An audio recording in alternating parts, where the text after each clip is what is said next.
সেনাবাহিনীর অবসরপ্রাপ্ত মেজর সিনহা মোহাম্মদ রাশেদ খান হত্যা মামলার ডেথ রেফারেন্স ও আপিলের ওপর রায়ে ওসি প্রদীপ ও লিয়াকতের মৃত্যুদণ্ড এবং ৬ জনের যাবজ্জীবন বহাল রেখেছে হাইকোর্ট। সোমবার বিচারপতি মোহাম্মদ মোস্তাফিজুর রহমান ও বিচারপতি মোহাম্মদ সগির হোসেনের সমন্বয়ে গঠিত হাইকোর্ট বেঞ্চ এ রায় ঘোষণা করেন।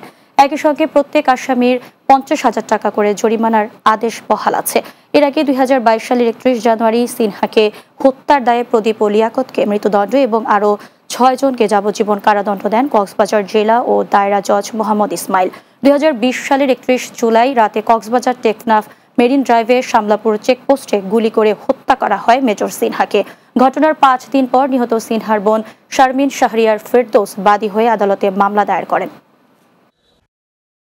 বিচারিক আদালতের যে রায় ছিল 2 জনের ফাঁসি, লিয়াকত এবং প্রদীপ এবং বাকি যে 6 জনের যাবজ্জীবন সেইটা বহাল রেখেছে। অন্য জরিমানা সহ এবং অন্য যে আপিলগুলো ছিল খালাসের এবং শাস্তি বৃদ্ধি করার, সেইটা তারা খারিজ করে দিয়েছে।